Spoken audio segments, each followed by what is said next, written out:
The plan. We'll live in a world where economies prosper and new wealth.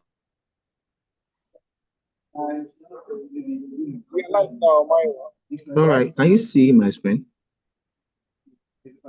What's your phone?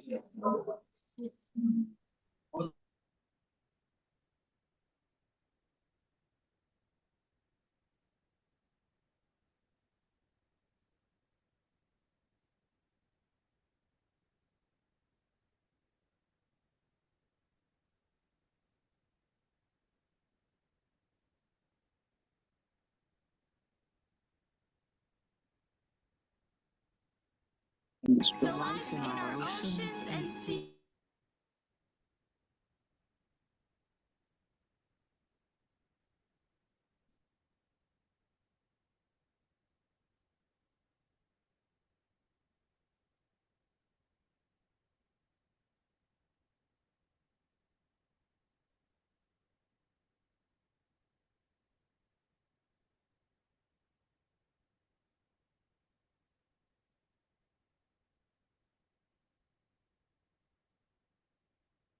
Nation's global goals for sustainable development.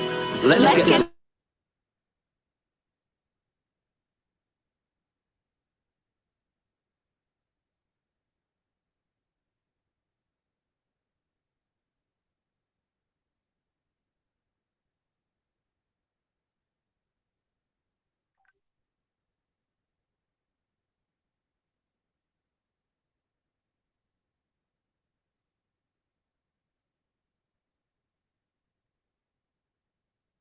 to fight injustice and inequalities. The generation that saves the planet from climate change. And this is how it will get done. The global goals. A 15-year plan For everyone. Everywhere.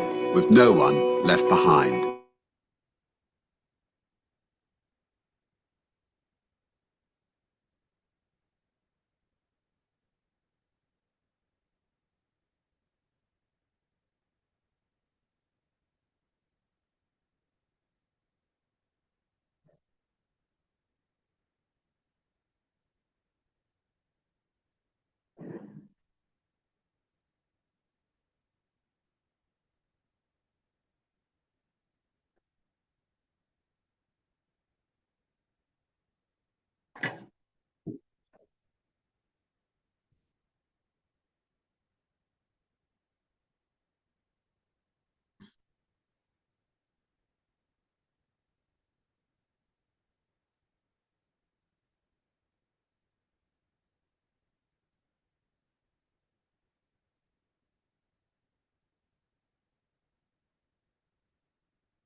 Not just used to make money, but to make all our lives better. Who will live in the world. Where prejudices and extremes of inequality Are defeated. Inside our countries And between different countries. where people live in cities and communities That are safe, progressive, and support everyone who lives.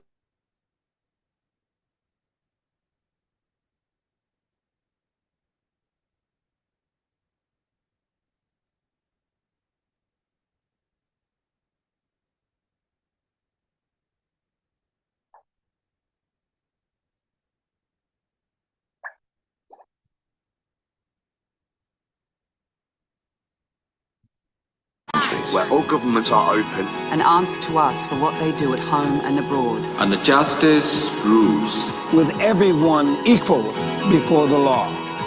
where all countries and we their people work together in partnerships of all kinds to make these goals a reality for everyone, everywhere. These are the United Nations global goals for sustainable development. Let's get to work. Let's make it happen.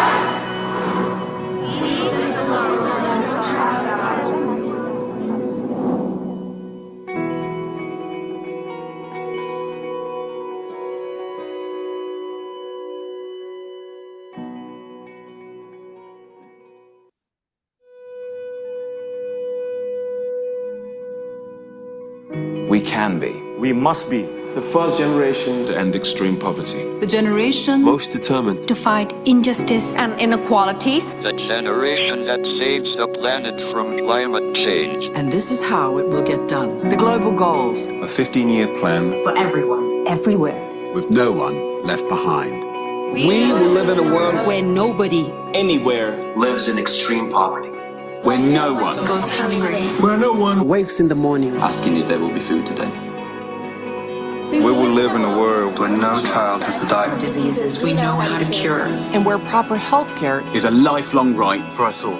We will live in a world where everyone goes to school. and education gives us the knowledge And skills. for a fulfilling life. We will live in a world where all girls and all women have equal opportunities to thrive and be powerful and safe. We cannot succeed if half the world is held back. We will live in a world Where all people can get clean water. and proper toilets At home, at school, And at work. we will live in a world where there is sustainable energy for everyone. heat, light, and power for the whole planet. Without destroying the planet.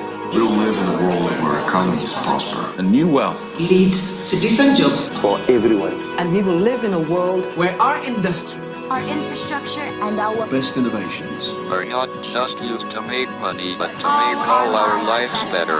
We will live in a world Where prejudices and extremes of inequality Are defeated. inside our countries. And between different countries. Where people live in cities and communities that are safe, progressive, and support everyone who lives there. where we replace what we consume.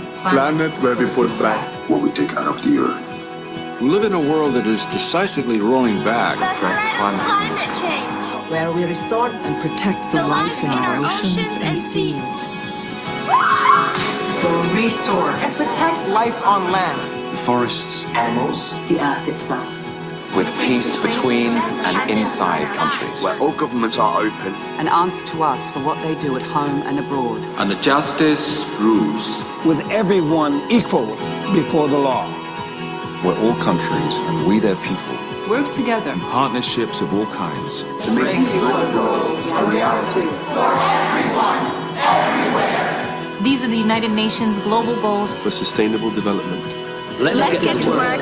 Let's make it happen.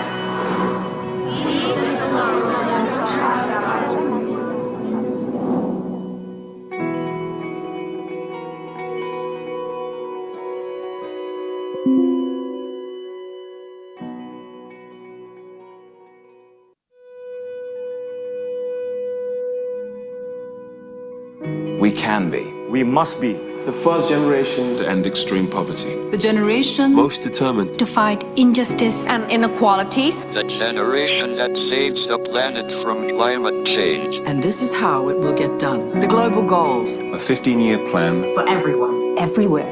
with no one left behind. We will live in a world where nobody Anywhere lives in extreme poverty.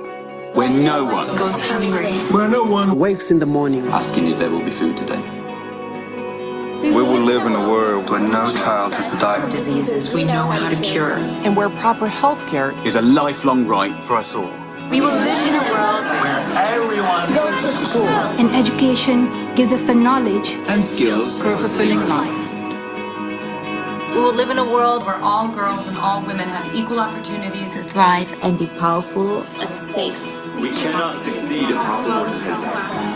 We will live in a world Where all people can get clean water. and proper toilets at home.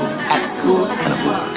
we will live in a world where there is sustainable energy for everyone. heat, light, and power for the whole planet. Without destroying the planet. We will live in a world where economies prosper. And new wealth Leads to decent jobs. For everyone. And we will live in a world where our industry our infrastructure and our Best innovations. Are not just used to make money, but to make all our lives better.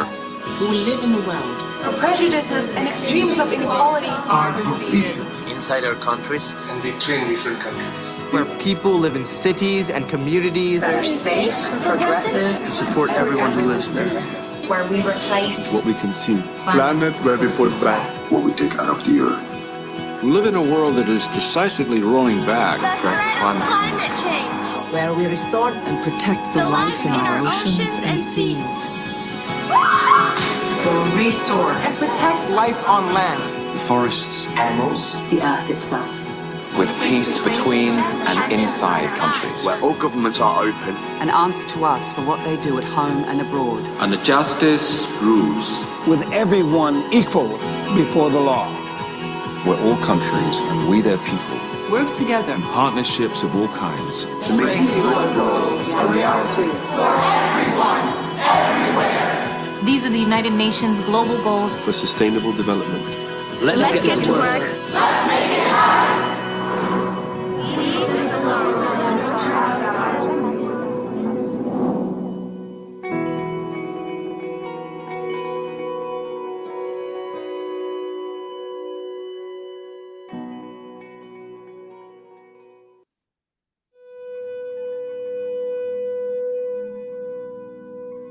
We can be. We must be the first generation To end extreme poverty. The generation Most determined. to fight injustice And inequalities. The generation that saves the planet from climate change. And this is how it will get done. The global goals A 15-year plan for everyone, everywhere. With no one left behind. We will live in a world Where nobody Anywhere lives in extreme poverty. Where no one goes hungry. where no one wakes in the morning Asking if there will be food today. We will live in a world where no child has to die. Diseases we know how to cure. And where proper health care is a lifelong right for us all. We will live in a world where Everyone goes to school. and education gives us the knowledge And skills. for a fulfilling life.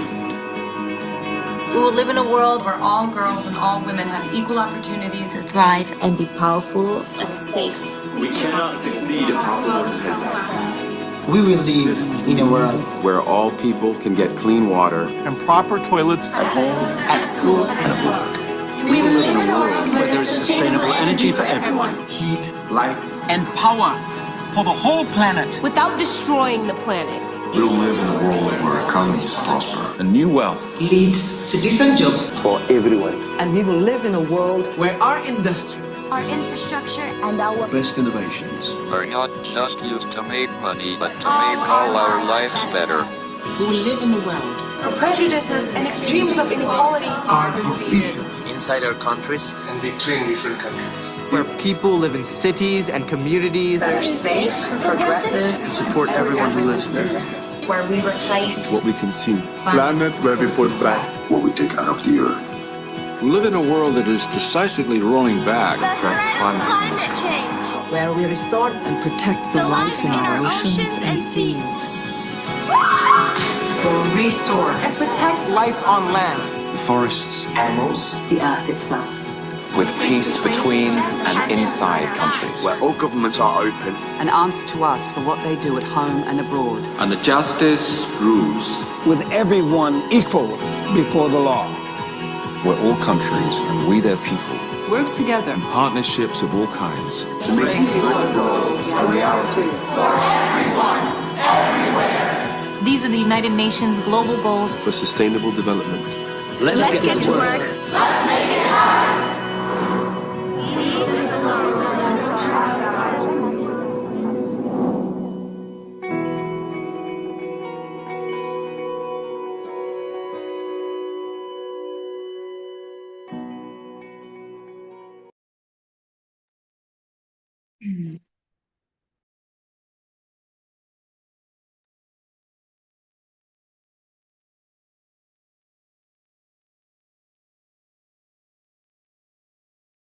Yeah.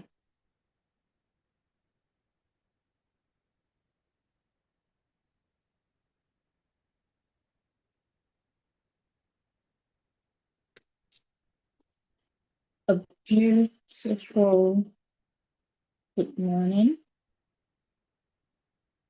to you all.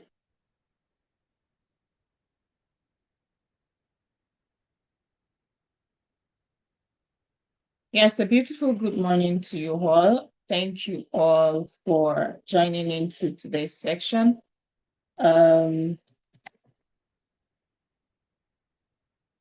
Please confirm you can hear me. Okay.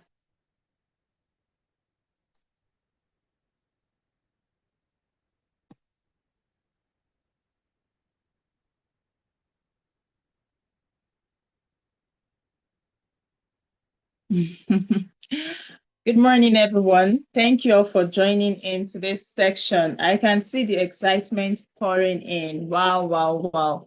Must reveal that you guys have been enjoying the masterclass section so far. Interesting, interesting. Thank you all for joining.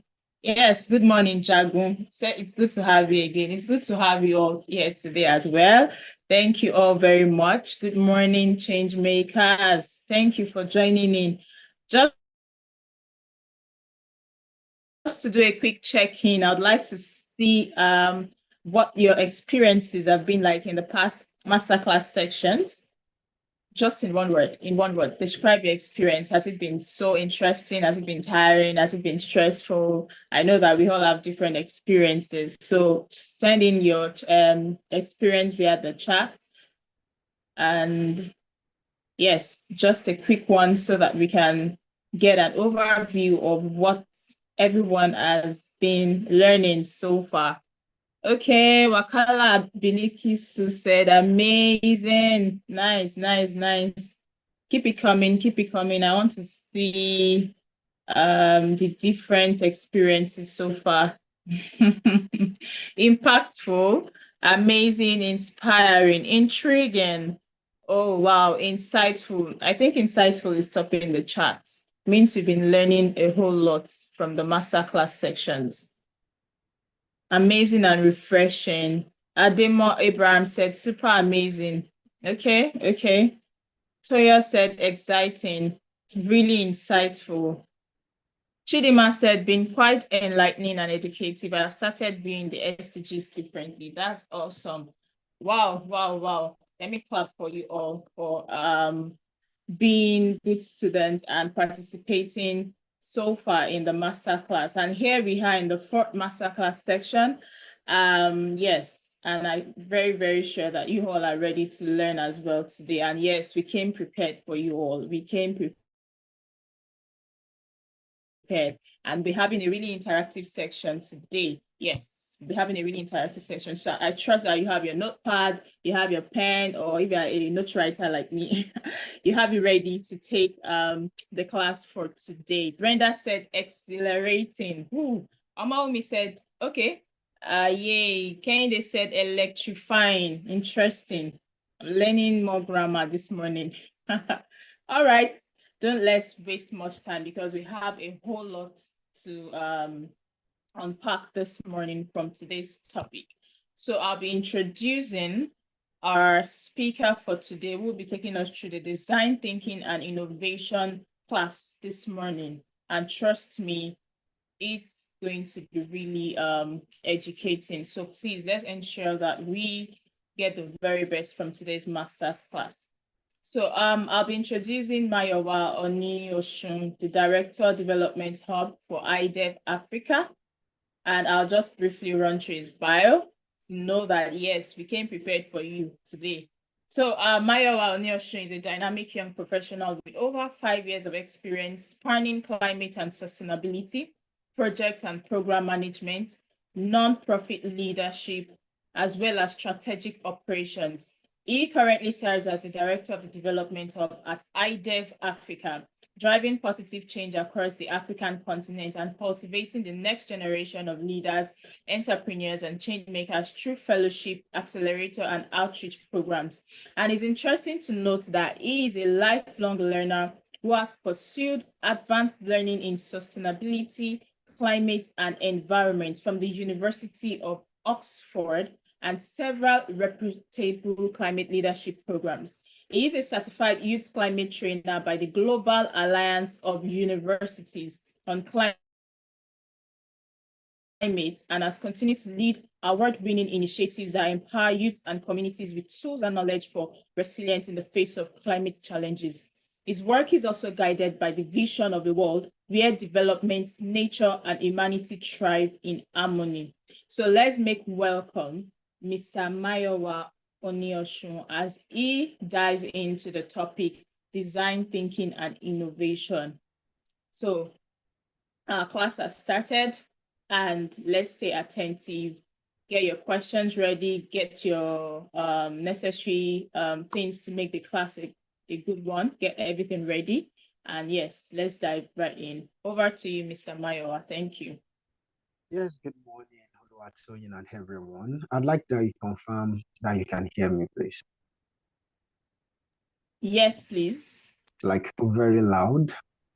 Not so loud. If it can be louder, that would be fine. Okay. Let's do something very quick. I'm coming. How about now? Are you able to hear me well? This is better. Yes, much better. Yes.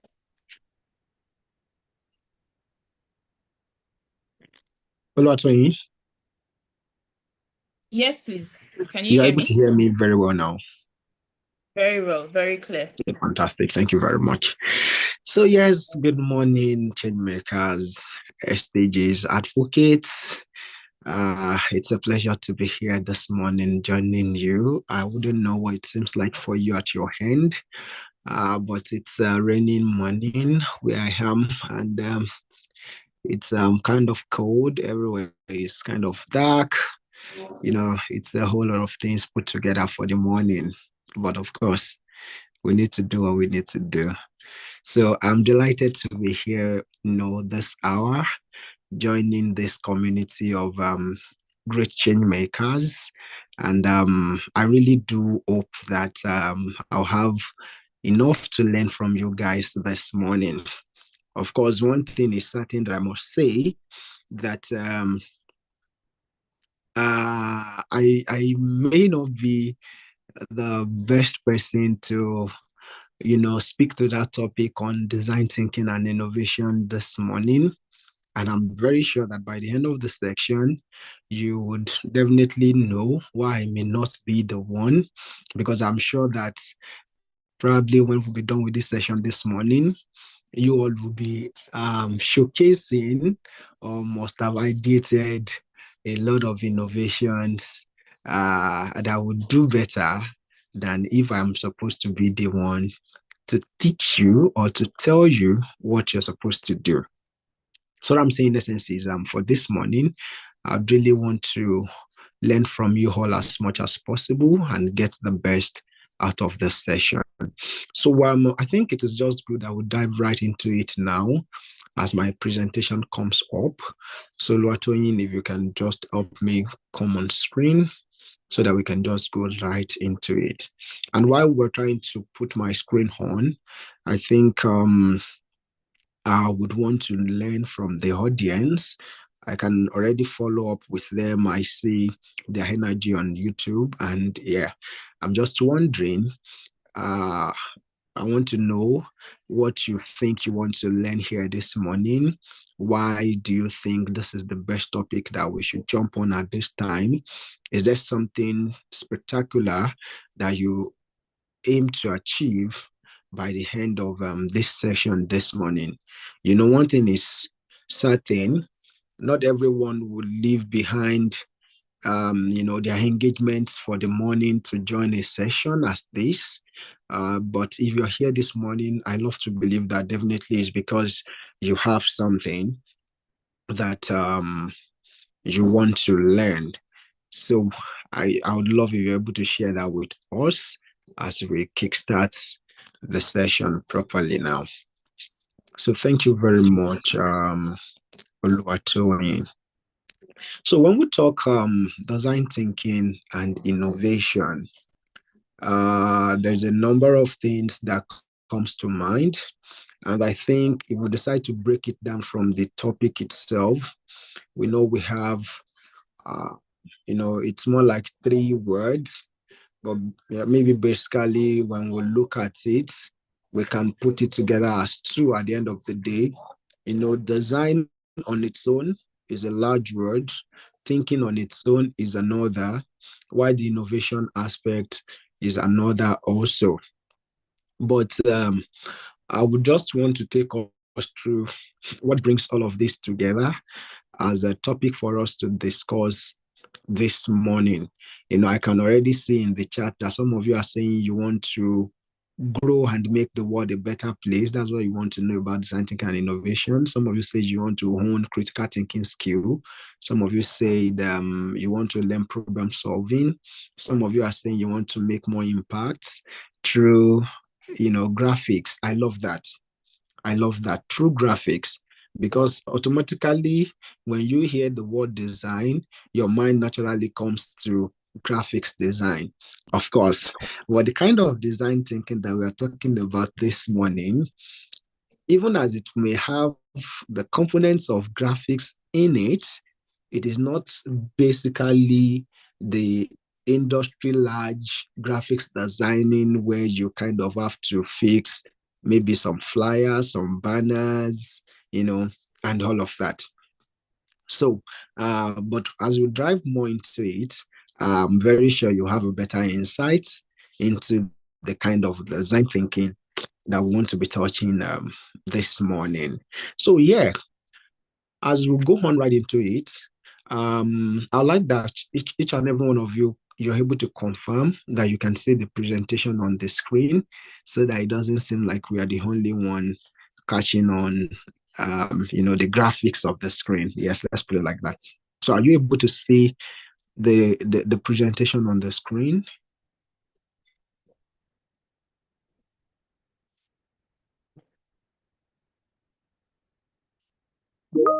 Okay, fantastic. So it's confirmed that you are able to see the presentation on the screen. That's a good one.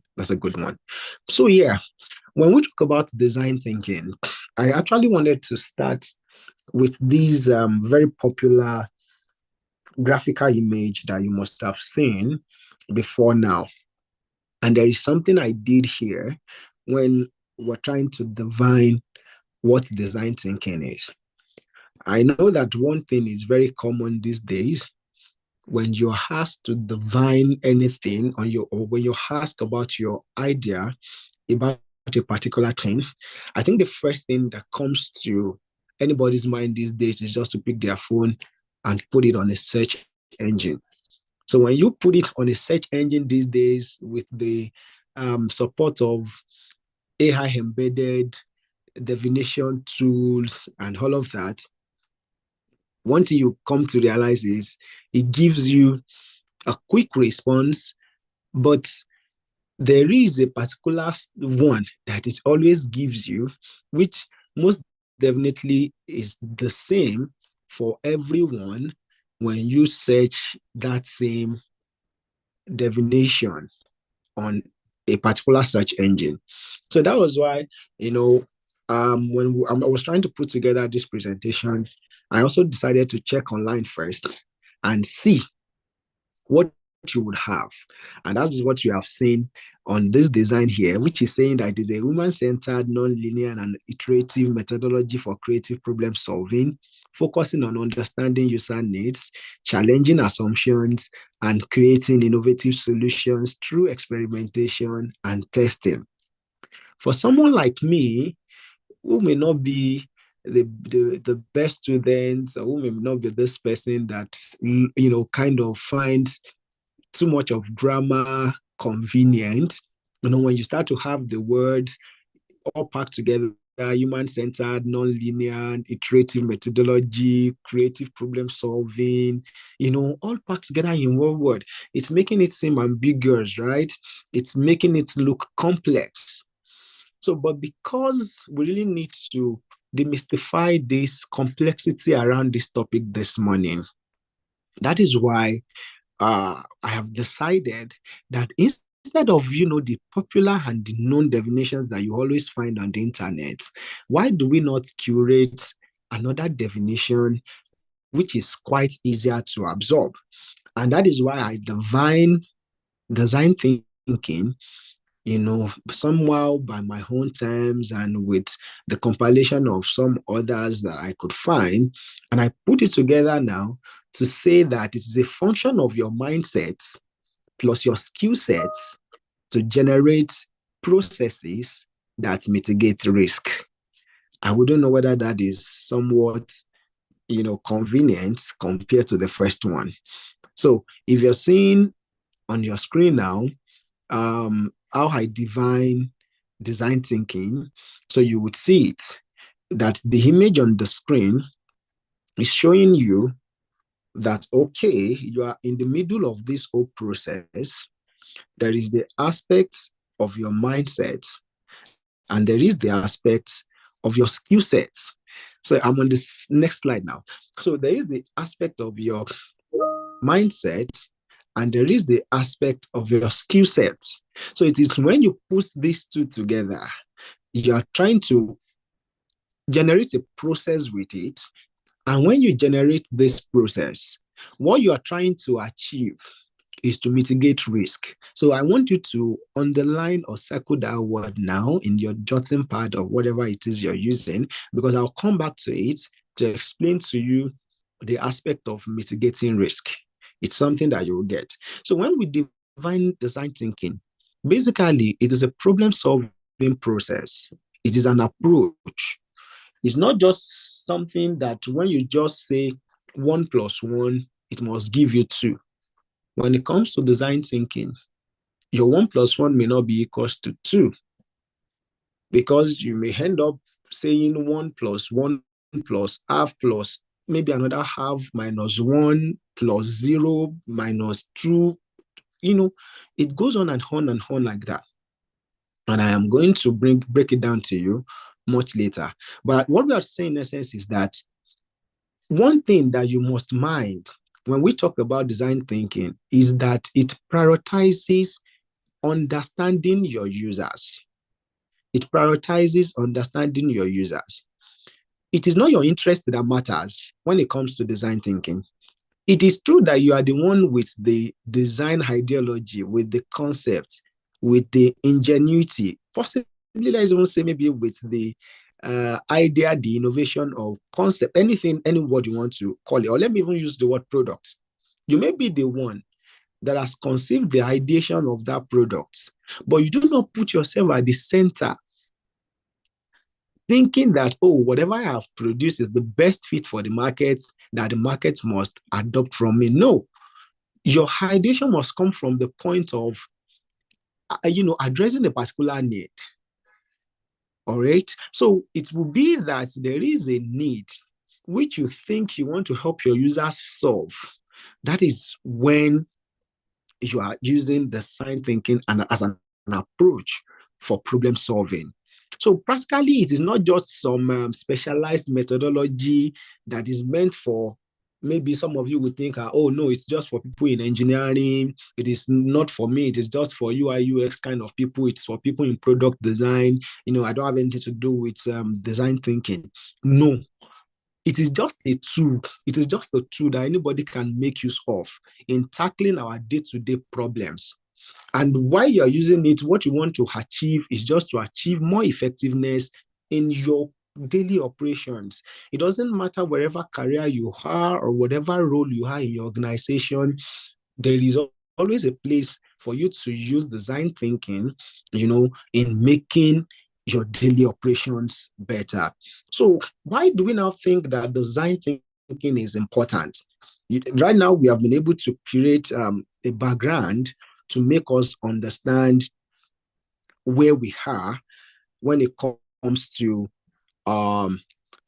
definition of design thinking now. So what we need to know now is, why do we find it important? Why is it supposed to be a subject for discussion right about this time?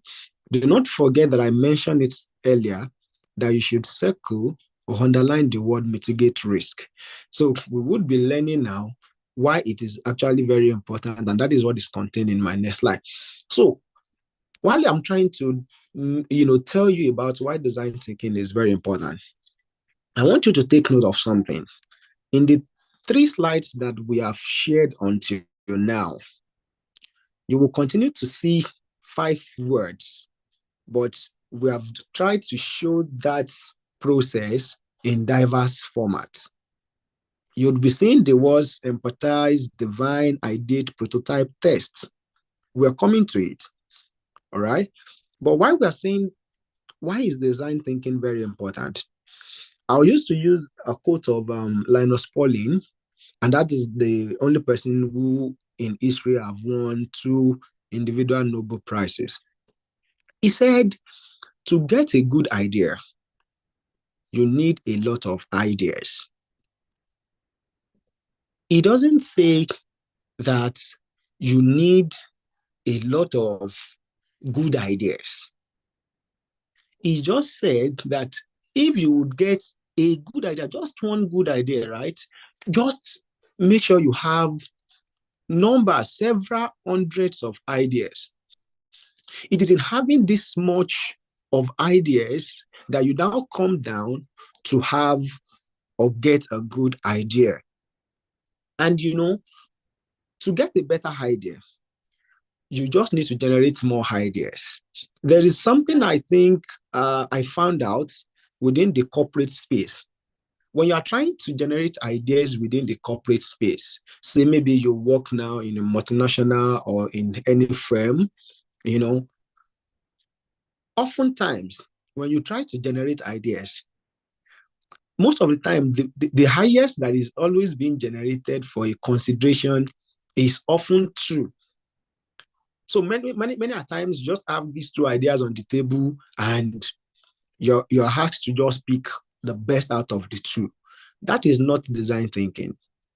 That is not design thinking. Design thinking is saying that you need to generate more ideas as much as possible that you can have. And, it is out of this abundance of ideas that is then when you'll be able to spotlight a particular good one.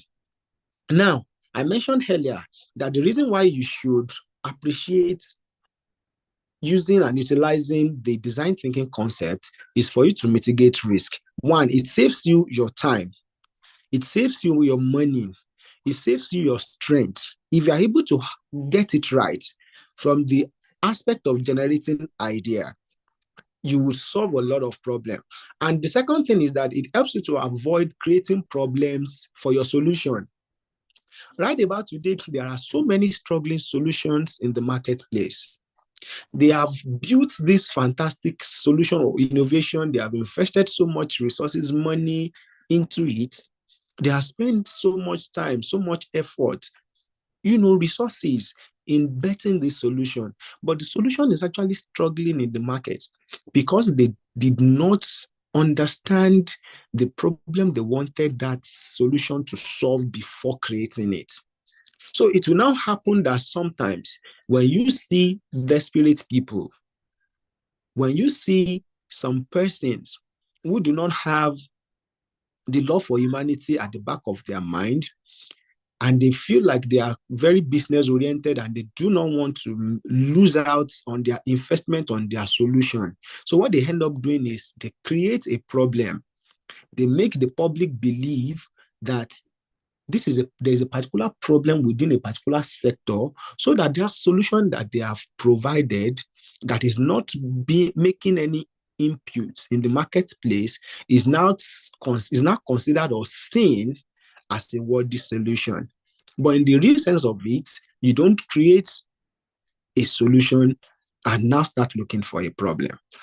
As we move forward now, let's quickly look at the process of design thinking.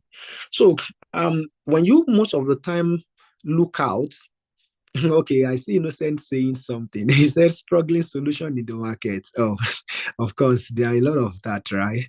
There are many of that in the market these days. And this is where, many youngsters, young innovators, they struggle. And you hear the cases of, this person committed suicide and all of that. When the innovation he has spent several millions building is actually not giving them the result he expected. So let's quickly look at the process of design thinking, right? So in the next slide now, you would see this particular image here. This is the popular image. In fact, let me say this is the original image that was used to define design thinking at Stanford University. This is how it came from. So it was saying something about you should be able to empathize, you should be able to divine, you should be able to ideate, prototype, and test, and all of that and all of that. But over time, I would love to tell you that this has gone beyond just this. Of course, many of the development that has happened around design thinking, they are still basically built around this, right? But we believe that this has actually gone outdated because you don't just follow the process in like a linear way as it is. That is why you would notice that the last two images of the same design thinking process that we used, they are in more like a cyclical approach. It is more like telling you that, oh, this is not just a linear approach or a straightforward kind of approach. It will mean that at every phase, you may have been empathizing before you could have gotten to the prototype phase. You need to come back to the divine stage again, or come back to ideate, or come back to. So it is not something linear. It is something that you have to continuously, whether call it like in a circular approach, you continually do something. So why did I say that this has become outdated? Because there is a whole lot of stuff that it is telling you to learn. Early days of knowledge around these concepts, they will always push to you that, design thinking is teaching you to generate many ideas. It is teaching you fail early, fail often, fail fast, make conscious use of space, thinking by doing, embrace diversity, think holistically and systematically, and all of this and all of that. So many a times, when you break this concept down to people, it becomes too much for people to be able to absorb. People feel like, this is now seeming, too big for me to be able to work on. There is about too much of stuff to learn and to do. And, there's about a million tools that they are asking you to use at the same time. They're asking you to make meaning, to think, to do all of this and all of that. And you would understand with me that recently, especially this generation, we lack patience. We do not have so much patience to follow processes. I think, as a matter of fact, this generation, they will always want to be addressed as disruptors. So it means that processes are not for this generation, because they're always looking for the smartest way to achieve the result that you achieve with processes over 100 years. This generation wants to achieve the same results under 10 years, not following your process. They just want to have their own ways of doing stuff.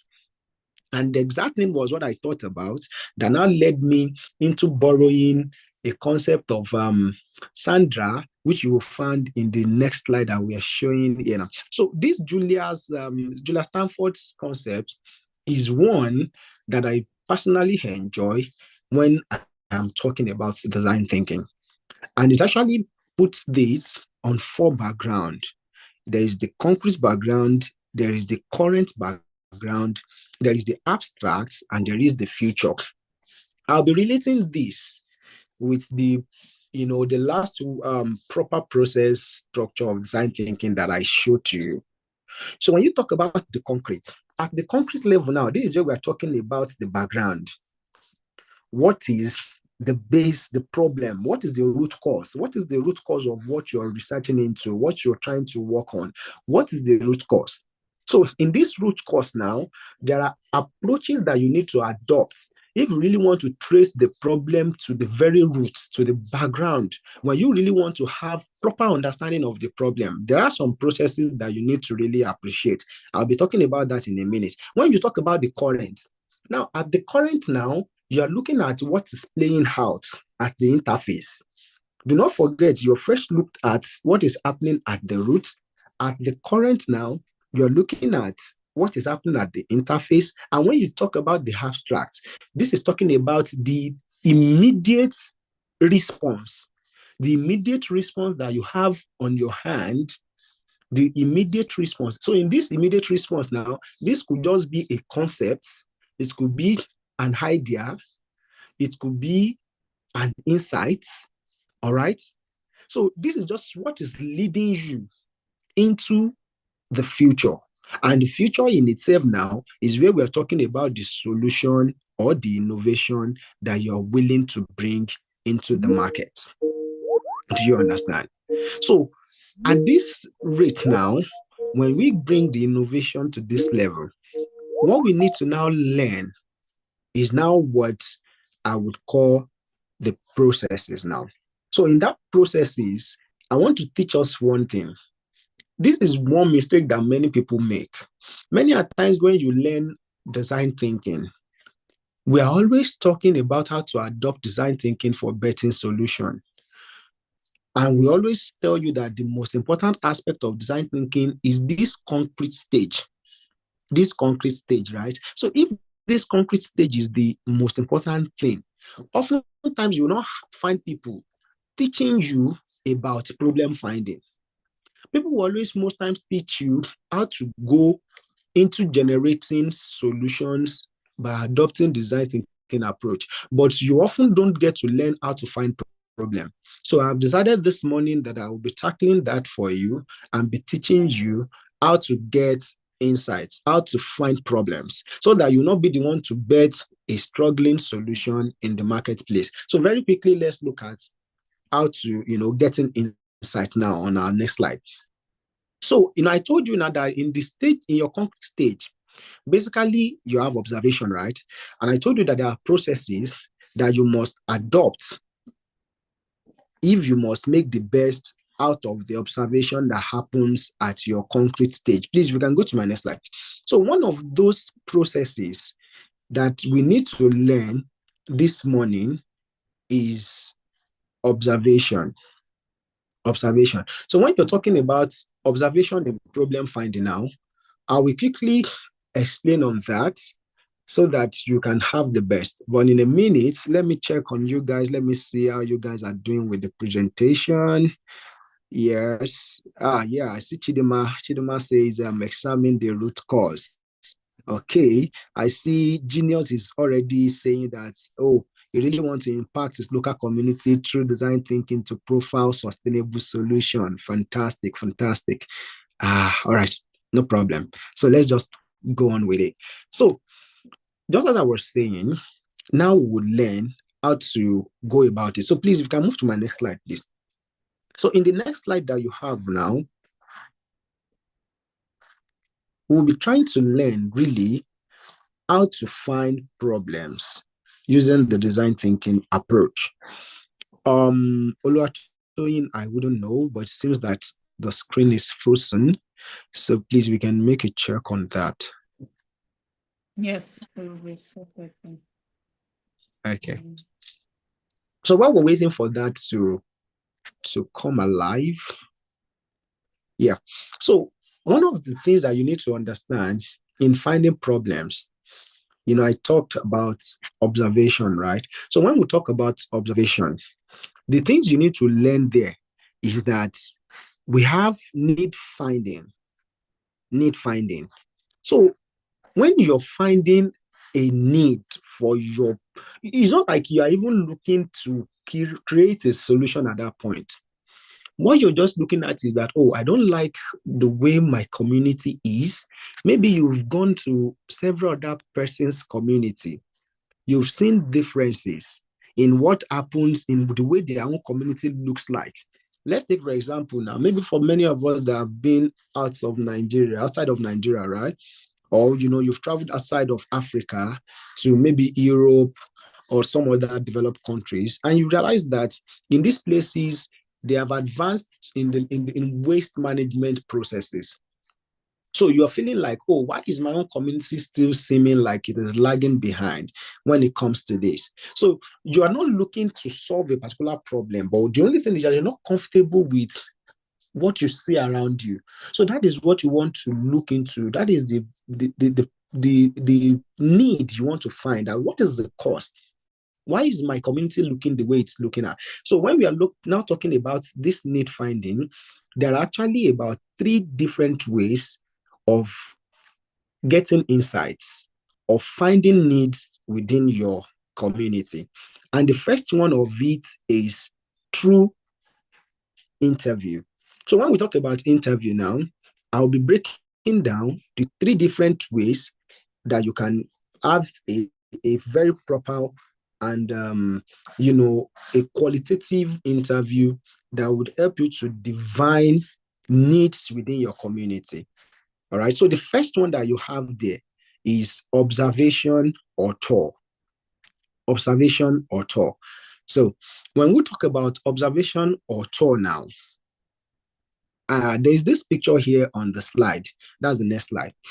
When you look at that picture, you should be seeing two things there. We have treadmill here, right? So when we'll see this treadmill, I'll quickly be telling you a story about this treadmill. And if you look at it very well, you must have seen that one of the treadmill is actually a product from Cybex. So it's a product from Cybex, right? What happened here? There is a story behind this treadmill that you have on your screen. And I'll be telling you very quickly the story behind it. The person that actually worked on this innovation is called Bill, right? So Bill was working for Cybex at the time when he made a need-finding observation at the gym. So what Bill noticed is that whenever he visits the gym, people are always coming into the gym to do some workouts, some body exercises, fitness, and all of those. Now, speaking about this particular treadmill that is to our left, the one you are having on the left, which seems more like a sophisticated digital treadmill. So you notice that whenever he comes into the gym, right, people uses this treadmill, this digital treadmill, this one that seems very highly, sophisticated. You understand that people uses it, and when people uses this treadmill, you notice that instead of for them to, be happy doing what they are happy, they are always holding tightly to that treadmill. They are always putting their concentration and their attention on the screen, looking at several things and all of that. And of course, when you think about it, because this machine is very sophisticated, maybe what the people are looking at is that it is measuring their real-time impulse, giving them their heart beat rate, maybe measuring their blood pressure and all of this simultaneously, and it is displaying it on the screen. So what Bill realized was that as all of this was going on, it seems like when people use this particular machine, the way they hold on onto that machine, there is something wrong. So he could already sense that there is fear when people use this machine. He really didn't know what was going on, but the only thing he understood there was there's an emotional thing. There was an emotional thing attached to the way that people uses this digital and highly sophisticated treadmill. So it is at that point when you saw him looking at those people, observing those people, what he's actually doing at that stage is he is empathizing, he's looking and watching their emotions. In his head, what he has going on is that, why should you come into a gym and you're still using the treadmill? You're not using it with joy, you're using it with fear, you're holding on dearly to it like your life depends on it and all of that. So, it is at this place that we talk about that background of design thinking that you saw in the proper image, which is on empathize. So, when you look at this one, the insight he got was that there is fear in the way people were using that sophisticated treadmill, right? All right. So he now decided that he was going to do something. He didn't ask anybody any question. So the only thing he just did was that, okay, he went back home, and with the empathy that many people comes to the gym and they use the treadmill in the gym with so much fear and emotional disrupt, he came back home and he was like, okay, what can I do? And he just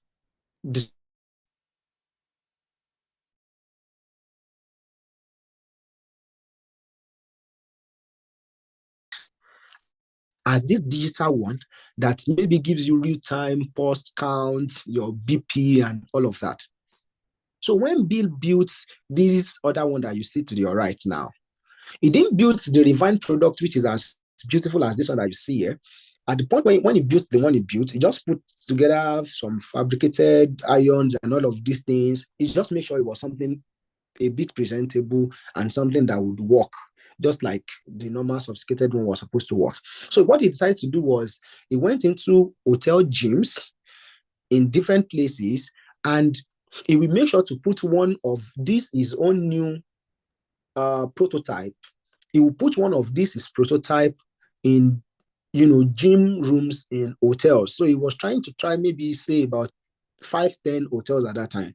So what Bill noticed is that when he comes back to the gym to observe what was going on, Jim now understood that people started using the one he prototyped. This is new prototype that is not as beautiful or as complex as the other one. He found out that people started to use it because he always puts this his prototype beside the original sophisticated one that people were using before. So what he now realized was that even when the solution that was made, which was the sophisticated treadmill, when it was supposed to address many problems of giving you an awareness of the vitals of your body system, when you make use of the treadmill in the gym, you now realize that this was giving too much fear to people. You can imagine you have only come to the gym, right, just to stay fit, maybe just to make sure you have these six packs, or you have this broad shoulder, or you have this flat tummy, or this particular bodily shape. You have not come to the gym like you are going to an hospital to have a wellness check. So now realize that the sophistication of that particular other one was having an impact on the emotions of people. So it now means that people now prefer to use his own prototype now, which is not as sophisticated, because it takes away their fear. They are not able to see how their BP is doing. They are not able to see, what their blood level is at the time of the exercise. So it is not giving them so much concern. What they are only able to achieve with this is, okay, I'm running on the treadmill and I'm having a nice time. That way, after a particular number of time, when Bill realized that people prefer to use this as prototype in gym, there was no point again asking for that question. That was how Cybex came into, producing a large number of these other ones. So what am I saying in essence? What I'm saying in essence is that sometimes your innovation may not be that you are taking technology to the next level. In fact, it may be stepping down a particular technology. That may be your own solution. It may be stepping it down. And with this now, that was how we have this particular other one that we have. That is the aspect of using observation to get insight.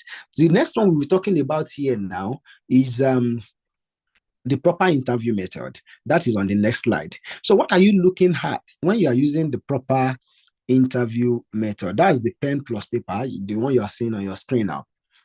How you can get insight from this one is maybe sometimes you are able to put together some numbers of persons, a group of people, all right, and you're able to ask them questions, all right? You're giving them like an interview. You're asking them questions on, okay, I want to have an idea about this particular thing. You're asking them questions. Of course, I'll be teaching you how to ask questions, all right? Oh, okay, Miracle says, I tell you, I don't really like the vital sign stuff, especially BP checks. It makes my BP increase more. Of course, that was why that was the empathy that someone had, someone like Bill, to have actually created a less technical solution to that. All right. Okay. And yes, I love what Jidang is saying there, that instead of even stepping down a particular innovation, he says it would improve another tech. That's also very correct. There's a whole lot of things that you can do when we talk about design thinking. You don't just have to think one way. So when we're talking about the paper pen, right? That is the interview, right? So you can put people together, ask them questions. Very soon now, I will teach you how to ask proper questions, when you are trying to get to the root of problems. Because the very old structure of the design thinking process, it will always say that you should ask 5 whys. It is correct, right?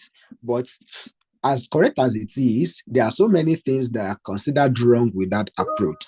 The number one thing is that, right about today, I've told you, people do not have so much patience again. It's difficult for you to ask to stop somebody now wanting to interview the person, and you're asking him why, why, why. The person may get annoyed at the third why. That, are you asking me why? This is too much of why for me. Or sometimes when you're just asking why, it's sounding like a baby that is just starting to learn words. But the basic thing is that you want to have an understanding of a particular problem. So even when design thinking process, I've said that we should ask why up to about 5 times, I will teach you how better you can do the asking the why to have a better understanding. And after the interview thing, the next one we have there is on conversation starters. So let me quickly share conversation starters. That's the next slide. It means when you want to start a conversation with somebody to get insights, all right? So when you want to get insights with conversation, on your screen here, you'll be seeing 2 solutions. Please, we can go to the next slide. So the 2 solutions you'll be seeing on your screen here, they are both MRI machine. If you look to your right, the right-hand side here is your very popular and commonly known MRI machine. I want to believe that about each and every one of you, you must definitely know what an MRI machine is, right? So one thing was observed at a particular time. It was noticed that when patients who the MRI machine is supposed to help, the MRI machine is actually built to solve a particular health problem, right? Especially maybe with some patients with these terminal diseases or just chronic illnesses. So it is now noticed that when these people, when they come to the hospital, especially children now, let me speak to the part of children. When children comes to the hospital, even when they understand that this MRI machine is what is keeping me alive, that is what my health is based on, they still do not always want to use the MRI machine. So one day, it got somebody curious and asking questions. You know that it is only when you make use of this MRI machine that you continue to stay alive. It gives us a check of your health, how you're doing, and all of this. Why don't you children, why don't you always want to use this machine? So in the course of wanting to have an understanding, you can imagine if you ask a child, why don't you always want to use this MRI machine? A child will just tell you that because I don't like it, I don't just want to use it. The next question you want to ask is the normal way, right? But I will tell you the better way of starting that kind of conversation now. You want to ask, why don't you want to use the machine? The next thing the child will still tell you is, because I said I don't want to use it, because I don't like it. But you can imagine, if you start a conversation with a child like this, that, oh, hello, Cynthia, how are you this morning? Why are you here this morning? Why do we have you in the hospital this morning? Aren't you supposed to be on vacation? Aren't you supposed to be at summer camp? Are you not supposed to be traveled to be with your friends and all of that? The child will start opening up to you and will be like, oh, yes, I'm supposed to be at summer vacation now, but yes, because of my health, it's about the time that I book my appointment. I'm supposed to be here to come and make my check, and that is why I'm here this morning. You can go ahead to ask the child, oh, is there something you are missing? Why are you looking sad? Do you miss your friends? Do you do this? Do you do that? The child will now go on to tell you that, oh, yes, I miss my friend, because right now many of them, they are at the camp, they are inside these Captain America boots, they are having a nice time, they are wearing these all these Captain American suits, playing hideouts in the bush and all of that, and I actually miss that. Okay, you're already seeing the aspect of emotional connect. At that point now, you are not even feeling for the health of the child again. What is coming to your mind now is you will be feeling that the child is emotionally down, not even because of that child's health, But because the child is not able to do what his or her peers are doing out there, so the child is not happy, the child is sad. There is no how you want to bring that child into the MRI machine, because that is not what is in the head of the child. The child is not even concerned about his or her own health. The child is rather thinking about what his or her peers are doing outside there that he doesn't have an opportunity to do. And this is what is affecting the child. So it was this that GE now noticed that now made him to build this adventure MRI. He has noticed that now kids, they actually miss the gist, the stories that their peers would come back to tell them when they have gone on summer camp. So he now said that, okay, even if because of your own health, you need to be at this place for the period of the summer camp, can we recreate the same experience that those in the summer camp will have? Can we recreate it here at the medical center or at the hospital, as the case may be? And so they decided that instead of having the MRI machine as like the very technical, boring one that you have on the right, why can we not have it on the left? Such that even they themselves, they start with having an experience of maybe being inside the Captain American's boat, by the time they enter the MRI machine, they are coming out with their hat or their belt one, belt two, and all this fun experience. So it is now very convenient for even the children who have these illnesses. They want to actually go to their places of treatment because they understand that the same experience the other children will have in the camp, even they themselves, they will be having it. So this is how empathy, you thinking about the problems of others, you having a feeling of their problem. This is how it leads to betting, concepts, and from concepts, it comes down to bet a lot of you divining the problem to have ideas and to build prototype and bringing it into the marketplace. So that's how it's moving. Let me see how you people are, how you're doing. Oh, excellent innovation, so thoughtful, empathy first, insightful, and yeah, of course, let's get on with it. We still do not have so much time again. So these are some of the 3 ways that you can find your problem.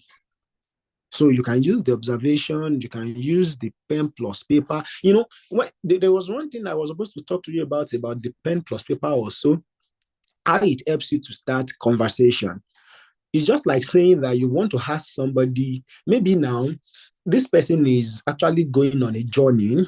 Maybe the person is supposed to be traveling from Ghana to maybe Liberia or to Ethiopia or somewhere like that. Another way you want to start conversation with people, you want to find their problems, have an idea about it, is you can ask them to give you a drawing. You can ask them to draw out, oh, please just draw out for me. What was your experience like while you were moving from Ghana to Ethiopia? The person would give you a drawing, and what you only find out is the person will only draw majority of the things that the person finds interesting to him or her. Personal bias. That is what the person will do, right? So it is from that kind of diagram or picture now, it can also give you an insight into the other things that happen in the course of that journey that the person did not speak about. Let's move very quickly. I told you that I want to really teach you the good way to ask questions. But before we go into the good ways of asking questions, let me first tell you about the signs of a bad question, as I'm moving very fast now so that we're able to finish this in the next couple of minutes. I would not really want to hold us here for too long. So the signs of a bad question is anytime you are trying to ask a question and you're not starting the question with what, when, where, how, why, or tell me about. Once your question is sounding like which, just know it's a bad question already. Because once you tell somebody which, it means you're already putting an option. Is the answer you are giving, the person will give to you. Once you ask a which question, your question is no more an open-ended question. And it's not going to be taking you into the root of the problem. It is only when you ask how, why, what, when, where, this is when it is open-ended. And you are able to generate as much answers from the person. But once you mention which, you have left the person with giving you a direct answer, a close-ended question. Your question also, it must be the one that has a clause in each. which makes it complex and leading to generating another answer. Okay? Something like if there is a Monday night that you have nothing planned, are those the nights that tends to be the best for going out? The person will easily tell you that, no, Monday's night are not the best nights to go out. So for me, I prefer to go out on Friday nights. And maybe on Saturday, I use it to do, that will bring out questions from the person's mouth easily. And also another thing to do is your question, make sure that once your question is one that has two thoughts in it, it will not help the person, because you can look at a question like this. Where do you go on Monday nights and how often do you go out? This is different from when you are asking three separate questions. When you are having two questions put together, question that has two thoughts in it, is a bad question, because the person will only answer the preferred out of the two. But when you break down your questions, maybe you first ask the first one. When the person answers, you ask the next one, that way you'll be able to know the thought of the person. Let's quickly leave the signs of a bad question and go to more ways to ask your why. Let's quickly look at better ways to ask your why, so that I'm running now. So when we talk about ways to ask your why now, I think I'll quickly want to use an example. Let me give you, okay, no problem. Let me give you an example that was made on a section that I joined sometimes ago too. This was given by Madam. Okay, so let me just quickly run into the question.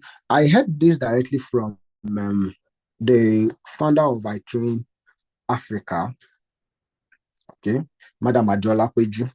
So when she was trying to answer to why she created her own program, all right? So she said, you want to really know why African youths, why they do not get employed, why African youths don't get employed. So she's trying to break it down into the 5 whys, how design thinking asks you to ask 5 whys to be able to answer that question.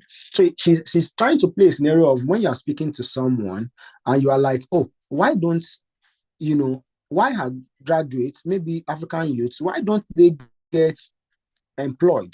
So she's saying that maybe the person will tell you that because they are not employable, or maybe because they are not fit for the available jobs. So she now said that the second why will now be that why are they not fit for the available jobs? She answered by saying that maybe the person will just tell you that because they don't have the right skill sets to apply for or do the job. Your third why now would be, why don't they have the skills? Maybe the person will answer you by saying that because they didn't teach them in their school curriculum. Your fourth why now would be, why didn't they teach them? Oh, it will now be because the technology wasn't yet here at that time. All right? The next why will now be that, okay, why haven't they amended the curriculum to be able to fit in with the present technology? So maybe the person will answer you by saying that because they are still trying to create the curriculum that suits this age, or maybe because they are still trying to innovate. So by the time you have answered these 5 whys now, based on what she said that this will help you to understand that teaching the African youth how to write CV or helping them to write CV is not even the problem. That is like the service problem. But the root cause of the problem now is because the curriculums they use in teaching them in their schools, they do not relate to this present age. So that is more like the root cause of the problem. So if somebody wants to create a solution now, and you say that you have created an app now that helps people to write CVs, right? Yes, people will use it, but people would more go for a program that teaches you from the curriculum how to become a job market suitable or fit graduate. All right. So, but based on that which I've shared now, let me quickly now share with you other ways that I found comfortable to ask why. One of it is you can just tell somebody, why is this particular subject, why is it important to you? Okay. And there's something also that I learned. When people give you an answer to questions, make sure that you're asking them the next question based on like half of the previous answer that they have given to you. Maybe the person said, because I don't have a shoe. Your next question should be, you mean you don't have a shoe? So when you say you mean you don't have a shoe, the person will re-emphasize again and tell you that, yes, my parents cannot afford to buy me one. You're asking again, you're like, how is it possible that your parents are unable to buy you a shoe? The person will now be answering you now that, oh, my mom is a petty trader, while my father is a retiree. The next question you're asking the person is, oh, does it now mean that for your retired father now, they do not pay him anything good enough, or do not pay him at all to be able to buy you, your shoe? Or what? You ask the person, what is the status of your mother's business? When you ask the person what is the status of your mother's business, the person will just tell you that, oh, my mother only earns about 5,000 naira every day, and by the time we remove like 3,000 out of the money to cater for the house, food, and everything, the remaining is not enough for me to. So, these are how you go. You ask people, tell me more about this. And just like I mentioned before, there are examples here that can guide you into knowing how best to do that. So now let's quickly play a case scenario. Let's play a case scenario on how to ask this question. And the case scenario we are playing now is talking about somewhere in Lagos, more like a Lagos market. Someone is saying, Ajibade said, it should just be like, you are doing it such that it seems like you're pulling the person's leg gradually. You are not dragging the whole leg into the subject all at once. Yeah, I think I agree with you on that. And I hear there's Temitope is saying we must be taught how to create meaningfully. Well, I agree with you very much, Temitope. Right. So let's just, Miracle is saying that, just asking questions based on the person's answers gets more answers. Exactly. It propels the person to speak more to you. It propels the person to speak up. That's, yeah, Favor Michael gets it. I say follow-up question. Yeah. That's a beautiful one. So let's take a case scenario here now. So for the case scenario here now, we have here plastic waste in Lagos markets. Of course, because we people are SDG advocates, that was why I thought it would be right if we do a proper case scenario on advocacy, so that you not seem that, and you said that design thinking can be applied in any aspect. Why did you not touch on the aspect of advocacy? So since you guys are advocates, let's quickly look at how this works for advocacy. So what we are looking at here is that you want to enter a marketplace and use the approach of design thinking to get into the root cause of their problem, right?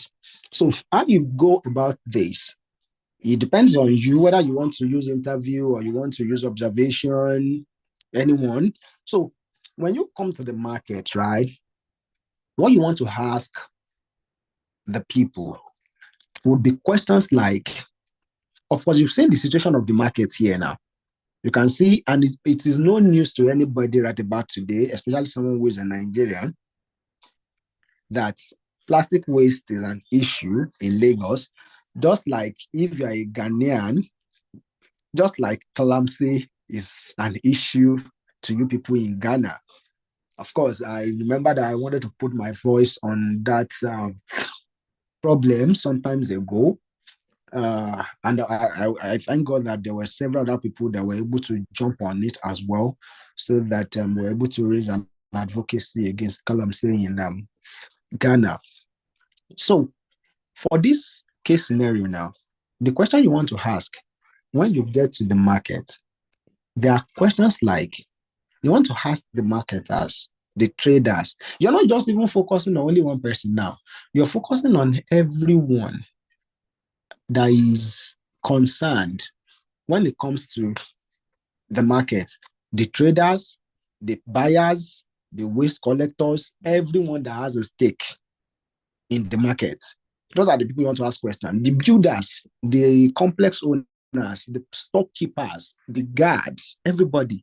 You want to get them involved in asking them this question. So you want to say questions like, how do you currently dispose, your plastic? Or you want to say, what challenge do you face with waste? I think I would even prefer that you even start with, what challenge do you face with waste? Or if you're not starting with that, you want to start with something like, how do you feel when you see the market environment as polluted as this that you're seeing now? Okay, so this will propel the market users, especially maybe the traders, to say that, oh, it's not that we are also very comfortable with how polluted this market is, especially as you can see all around that the majority of the pollution is plastic, right? Don't forget, our attention is on plastic. The problem we have is that plastic bags are cheap and they are convenient. All right. So that is why we end up most of the time using plastic bag to serve our customers and all of this and all of that. Based on what they have just said now, do you think plastic bag is the problem? Plastic bag is not the problem. You have not gotten to the root of the problem. But based on what they have just told you now, the insight you have just gotten from them now, what you want to do with that insight now is you want to divine it. How do you now divine that insight? The way you now divine that insight now, if you now want to speak in a way that will make you to be able to ideate solution to this challenge of plastic waste, is you will now say that plastic bags are cheap and convenient, but waste pile block drainage and affect businesses when it rains. So what you will now say now, for you to be able to divine it very well to the baseline, so instead of now saying that the problem is plastic waste, how you will now say it, the way you will reframe it is that you will say people lack convenience and low-cost alternative to plastic bags in Lagos market.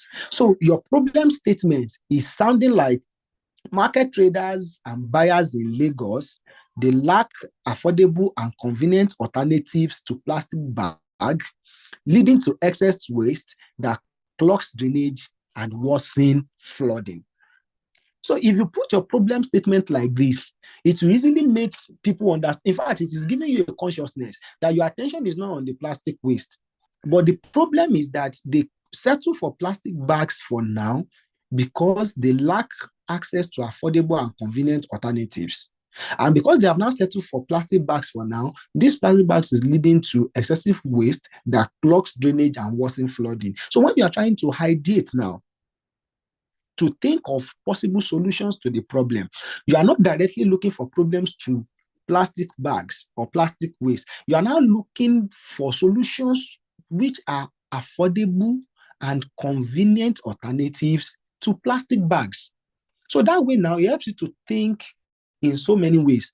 One of your idea that could come out from this now will now be that, oh, what if I build something like maybe a cotton bag or a soluble bag that can dissolve, that once you just take it to the market, you buy whatever you want to buy from the market. Once you throw out this soluble bag on the floor, just like they toss out the plastic bags, this soluble bag is able to dissolve on its own.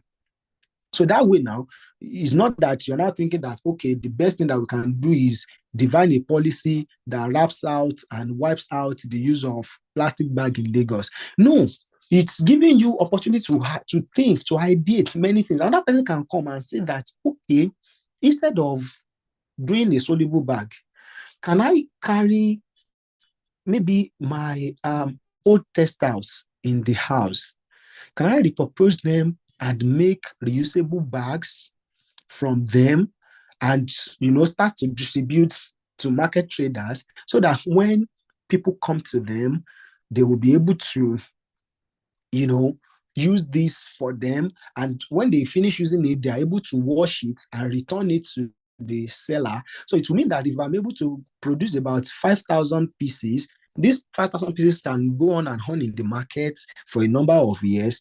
And another idea that you can brainstorm from these problem statements could be that, okay, let's even create an awareness campaign that shows people how flooding affects everyone. So maybe even if you know how this little plastic bag that you're using, the impact it has on each and every one of us when it comes back to flooding, maybe when you see real time the impact it makes, it may make you even think of other approaches to it. All right. Another person may say that my own brainstorm from this problem statement is, let's organize a plastic buyback program where traders can earn points from every plastic that they bring for recycling. All right.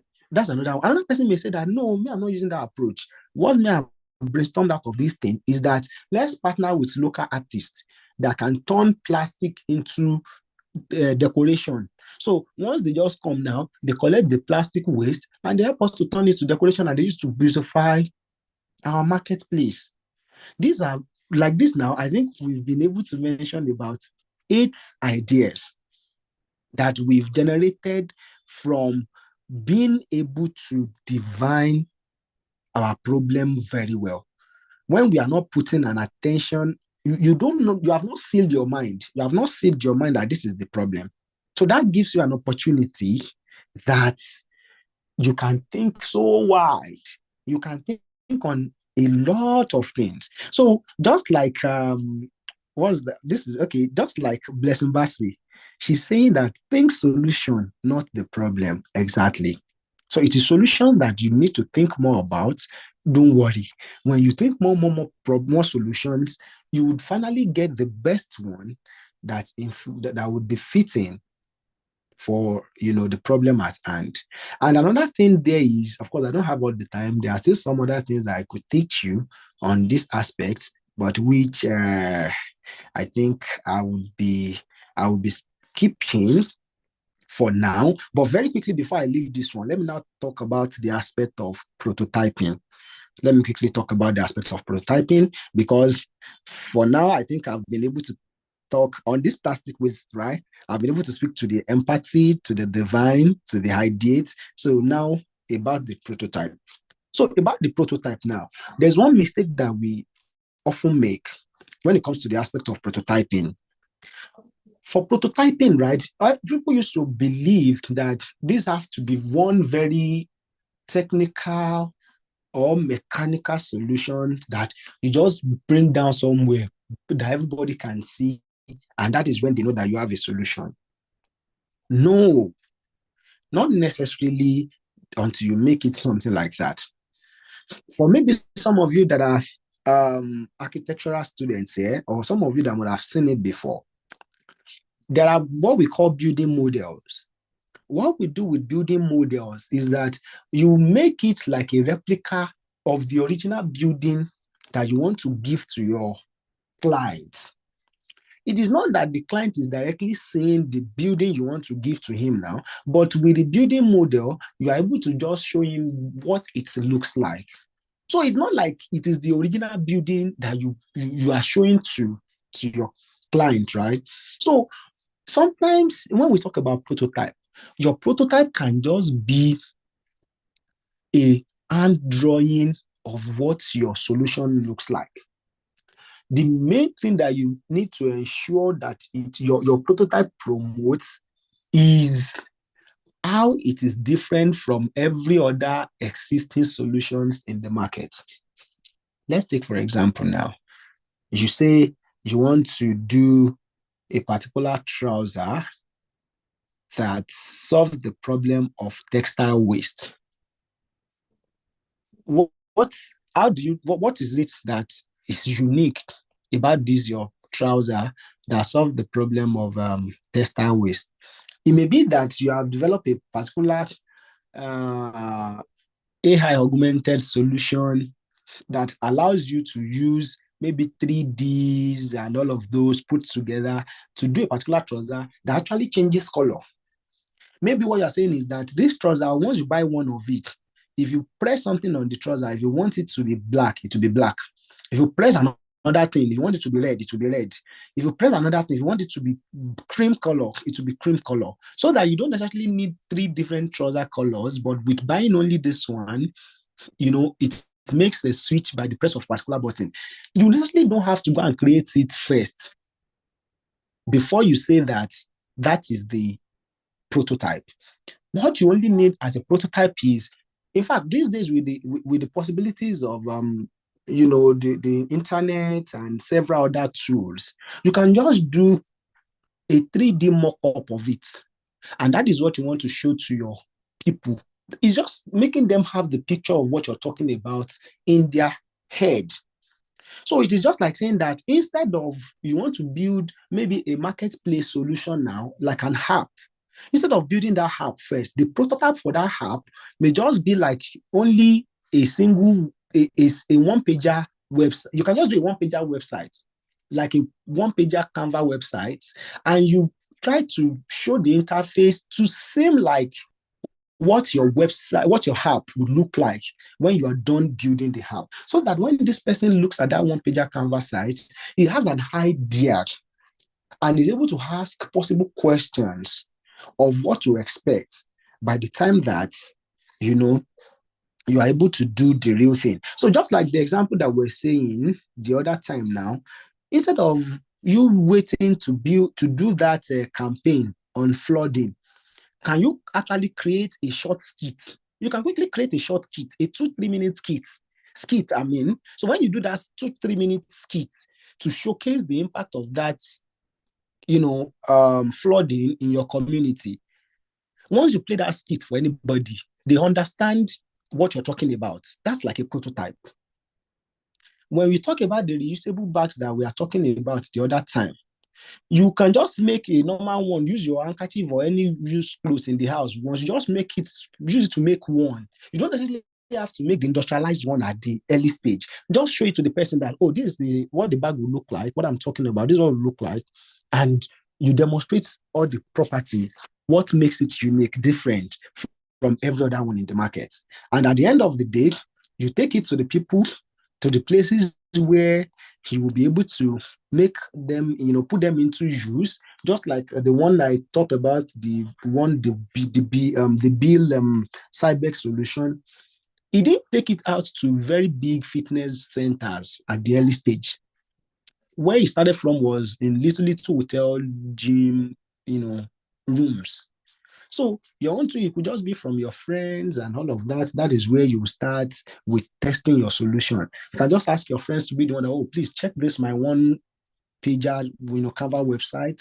Give me ideas on what do you think I can do better, what works, what doesn't work, how can you test this thing out, try it out. Oh, my friend, check this skit. What will your comment be on this skit? We want to do a mega campaign later on impact of flooding in Lagos caused by plastic waste usage in markets. Look at this skit. You share the skit out. Look at the comment under. Are people really capturing the message of the flooding? When you read the comment of people, you know what they get, what they grab from what you have done. So that would help you to know that whether it works or it doesn't work. And I'm not saying that it is only one time when you do something that you eat it big. Sometimes the report you get from your testing may take you back to ideation again, or even to prototyping again anytime. It can always take you back to any part. So don't just think that one time you have done this thing, you have bring it to the market space, and that's the end of it. No, you may always have need sometimes to go on and on and on and on until finally you'll be able to bet that innovation that brings you to the global space and to the global stage that everybody is now saying, oh, that guy was my seatmate in secondary school. I knew him. I didn't know he was going to be somebody that would build this thing that, everybody's now talking about today, So it all starts from these literally 2 stages that we have learned this morning. So what we are saying in essence is that design thinking helps you to shift from only raising awareness about problems to co-creating practical, people-centered solutions. And in this case of the SDGs now, we can say that it ensures that your advocacy is not just loud, but also help you to innovate and do an impactful solution. So lastly, I think because of our time, I wouldn't know. There's one more that I would have loved to talk about with you people, but I'm not sure. I think my time I should have spent beyond my time. Oluwatoyin, how am I doing? Okay, if it's something we can quickly run through within 5 minutes, we can quickly accommodate that. Okay, so I think let's just wrap it up with this very last one, which is a case study. Yeah, maybe we can just do it. So yeah, let's quickly talk about this case study. I think for this, there's a particular lesson that I would just want to talk about. So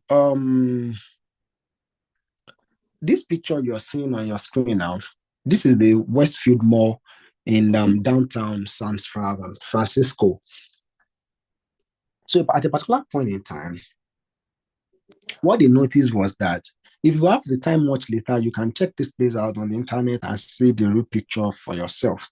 So what happened with this at the time was that it's about a 5-story kind of building like that. So it has a great view. It has so many sub-apartmental components and all of that. But they now realize that the 4th floor, it was not having so much of foot traffic. People hardly come to that point whenever they check into the mall. The people that are, occupying the place, they are starting to move out. They are not really so interested in staying again and all of that. So they decided, they look at, say, what could be the best thing to do? How can we bring back foot traffic into this 4th floor? Or how can we retain our tenants who are speedily moving out of this place? How can we retain them? So when they sat together, they thought that, okay, maybe the best thing to do is to open something like a beer garden at that 4th floor. In such a case that when you are having your beer, you are having this great view just in front of you, scenery, on this fantastic view and all of that. So they feel like, oh no, everybody will always like this now. People love penthouse and all of that. So this is a good idea. Let's go for it and all of that. So in a little time, they remodeled the place and fixed this beer place, in the place. So what they now noticed was that when they did this, in fact, there was no change at all. Now they have spent more money in remodeling, redesigning the place for a new use and all of that. They spent so much money. They don't realize that it seems that it's even getting worse. The people still continue to move out and all of these things happening. So they now came together again. I was like, but we brainstormed, we ideated, we did all of these things before we did this. So that brought to me a consciousness to, there was a question that comes to mind when I was studying that, right? It was like, okay, how did you people get the understanding that your customers, that they will love to make use of that your facility that you are bringing to the 4th floor? So they were like, okay, they did a, more like they did interviews, right? They said they asked people that, oh, okay, if you build this beer parlor, whatever it is, to the 4th floor, this beer garden at the 4th floor, will you really come? Would you love to use it? So they were like, yes. People said yes, they would be willing to. Now, that's the brings a consciousness. One thing is this: when you just tell people your interest, people will subconsciously lie to you because they wouldn't want to look bad to you. It's more like in the days when you all were, I don't know, when you're still undergraduates or stuff. So when I was doing my research back those years, when you want to, you want to administer your questionnaire in some places, the only reason why they give you audience is because they pity you. That imagine this young person, he has been walking around under the sun. It's not because they really cared about that interview or the subject that you are actually making findings on. They just pitied you. So it's just like the same case that, there's this very young champ that is going around, wearing a black and white, asking questions that, if you do this beer garden at the 4th floor, are you going to come and enjoy the service and all of that? I don't want the guy to feel bad. So that at the end of the day, it doesn't seem and go back to his boss to tell them like, everybody was saying no. If you have an angry boss or something, that may cost you your job sometimes. No, you didn't go out. You didn't ask people. I asked 1 or 2 people somewhere else. They said it's a good idea. They'll be willing to come and take bird in the garden. So, stuff like that. So people, they pity young champs, especially when you're collecting data. So that is why sometimes when you're collecting data, you need to be careful about how you ask the questions. So you're not putting your interest in the face of people. Otherwise, you get the wrong answer. But now, just so we put up a solution to this before we leave it, there's only a little way that you could have tested if people were really willing to come and use your solution in this case. So one of the ideas that came on board was that instead of asking them that would you be willing to come to the 4th floor, what if at the ground floor and maybe the 4th floor, the 2nd floor and the 3rd floor, you have only put some signage that, climb to the 4th floor to have some beer or to have a glass of beer at our beer garden. That way you're not even asking anybody any question. But one thing that gives you a confirmation whether it's a yes or a no is it will mean that for any time you see people climb up to that place, you can easily quickly make a count that, 15 people came today. It means that they are the ones that are really interested in seeing that kind of service set up at that place. It means that if you don't see anybody coming up, it means that if you do that thing there, it will not fly. Because people have seen it that you want to do something like that there, but they are still not interested. That is why they are not coming. So, in prototyping this solution to see it as whether it works or not, the only thing you just need to do is, in that kind of space, instead of building it out first to make it like a real solution, you don't build it up. Just take like curtains and do some little demarcations. Put someone there who will just serve people, maybe just a cup for free for any time they come up. So, and that person is telling them that, we are so glad that you are here today. Here is your cup. We have not really set up the place fully, but it will be fully operational by next month. So next month you come again. We are sure that your place is ready for your use. So that way you'll be able to know whether truly people are interested or not. So it means that if you find 40 people climbing to the 4th floor, because of that signage, that will tell you that if you open that business up for that use, that floor up for that use, it will really fly. Instead of, having now spent so much money on all of these things, now people are not there to actually enjoy your money. And it does not looking good on business at all. All right. So that is what we are talking about prototyping. It is very simple.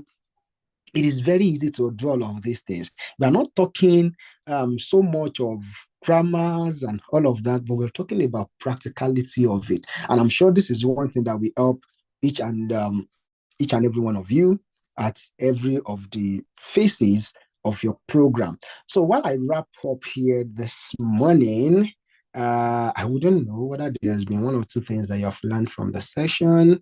I'm not too sure. I've been speaking to myself all day, and but it's been beautiful like that. So Oluwatoyin, I think this is where it's done, and I think a bow for now. Okay, thank you so much, Mr. Mayowa. If you remember, guys, I told you that we came prepared for you today, and you can see that he has delivered on what we have for the topic today. Thank you so much for the amazing insights you shared with us. In fact, it was really practical and it was packed. Thank you so much. My own takeaway, because I was also following up with the class. Key takeaway from the class is that understand specific human problems deeply. That's one.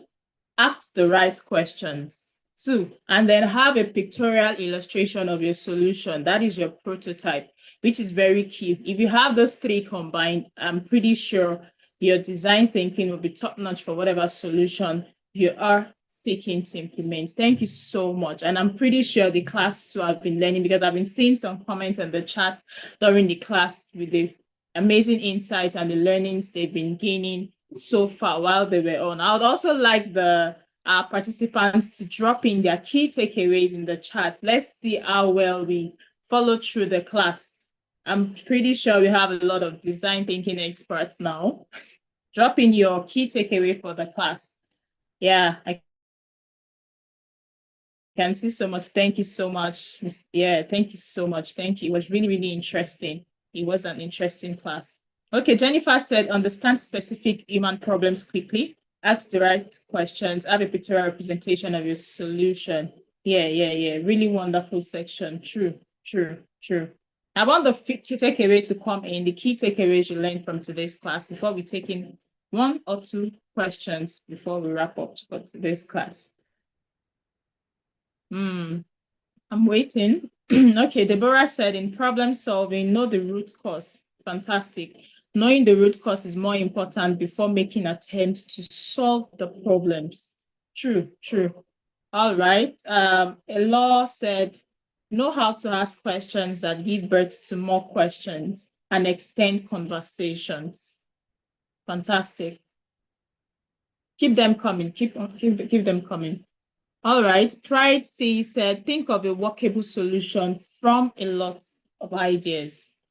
Nice.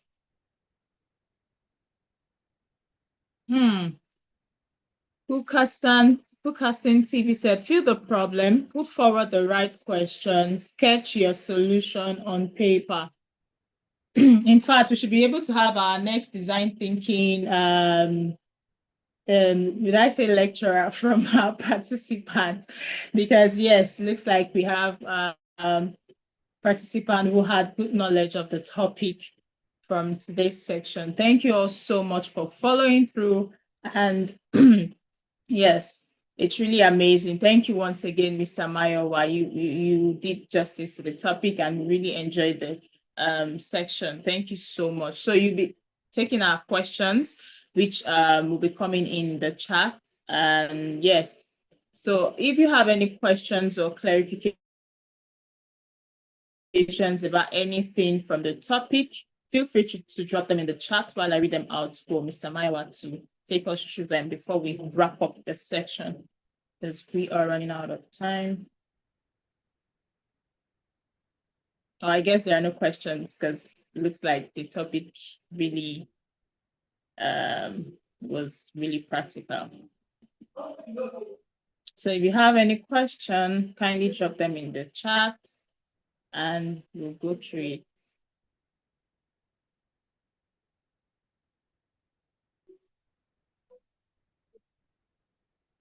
Oh, apparently there are still a lot of key takeaways coming in.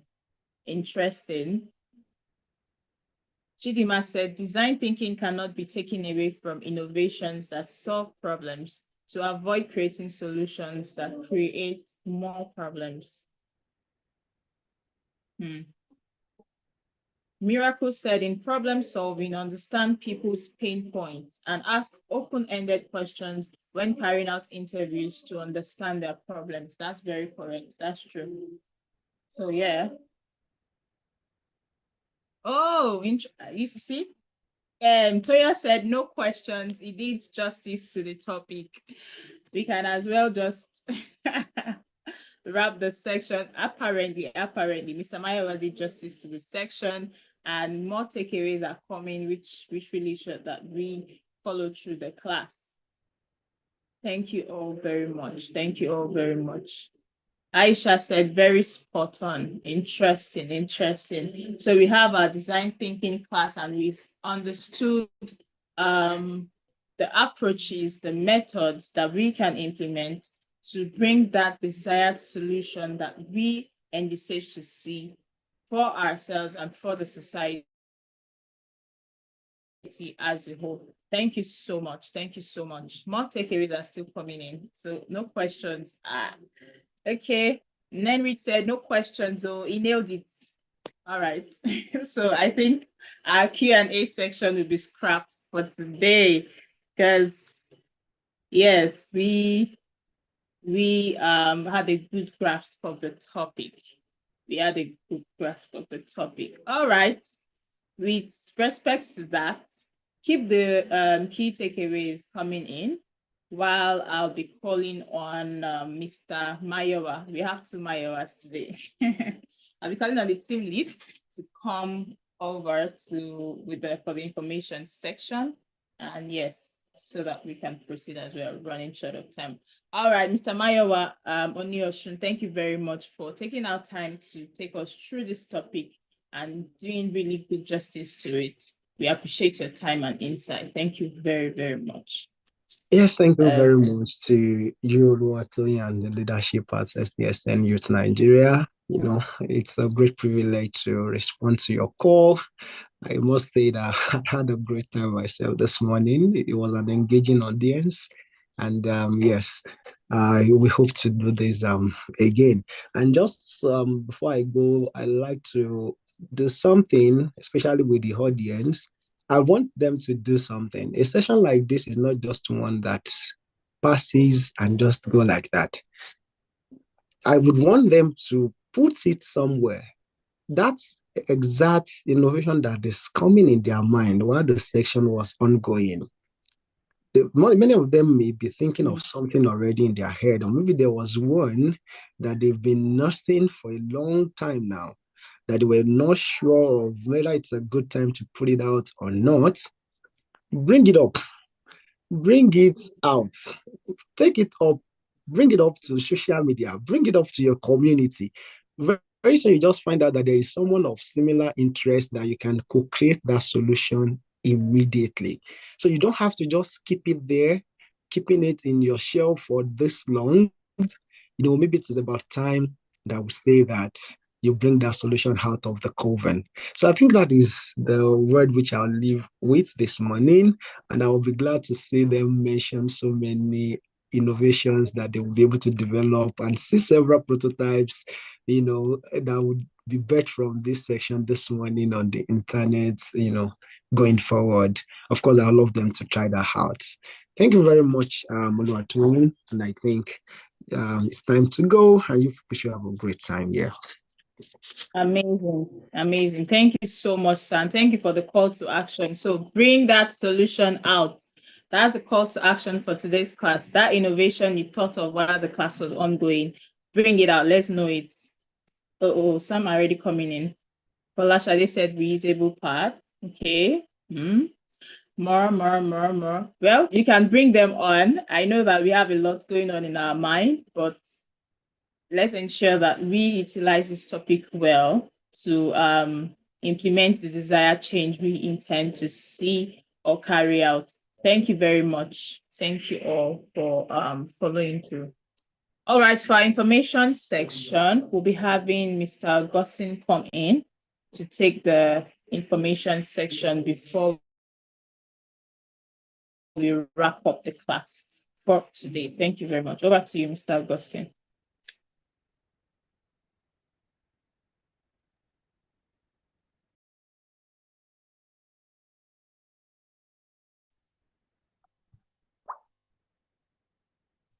Okay. Good morning once again. Can you hear me? Yes, please. You can proceed.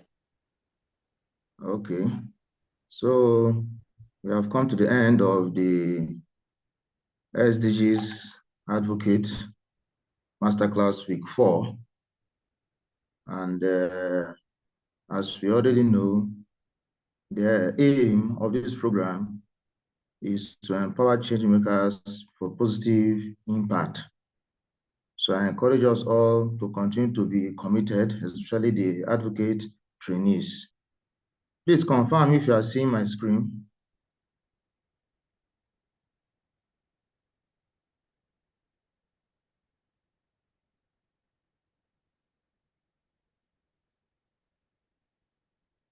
Is anyone seeing my screen? Yes, yes, yes. Okay. So please listen to the following announcements. But before that, we should take a moment to reflect on what we have been taught so far today, that how can we think more critically and innovate better in solving real challenges. Every refined idea and polished proposal bring us closer to real impact. So what we are learning today is not only for the class, but also to practicalize within our environment and to bring a lasting impact. So please, let's listen to the following announcement. Every session of this masterclass matters, and links to attendance will be shared at the end of the class. So please try and fill in the attendance form, and also your active participation is encouraged. And you are also encouraged to always check your emails, WhatsApp for updates and instructions, and kindly avoid sending unnecessary DMs to team members.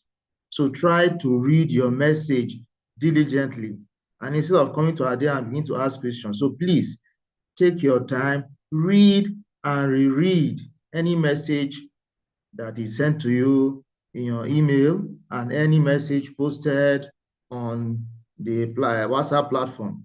And also our group chat rule remains. An advocate is expected to belong to only one SDGs WhatsApp group, only one. So don't join more than two, only one, please. If you join more than two, exit yourself so that you remain in only one. And also, participation is monitored consistently to ensure full commitment. And also, each advocate is expected to study at least 2 SDGs academic courses. Yes, you're expected to study at least 2. You can study more. So from the messages sent to your email, for those of you asking about how to get a certificate and the rest, I think there's an option for financial aid. You're not expected to pay anything, but if you want to get a certificate, there is an option for financial aid where you'll be assisted in getting the certificate free. Everything is there in your email box. Try and check it. Then also, it has come to our notice that some of us, when filling our attendance form, we always post the same link to the same link of our takeaway that we posted in week 1. It is still the same link to that post that we have been using to fill in the attendance form for the past 3 weeks. And it is not good at all. The instruction is this, that share your weekly learning post about what you have gained from the master class and upload your post link in attendance form.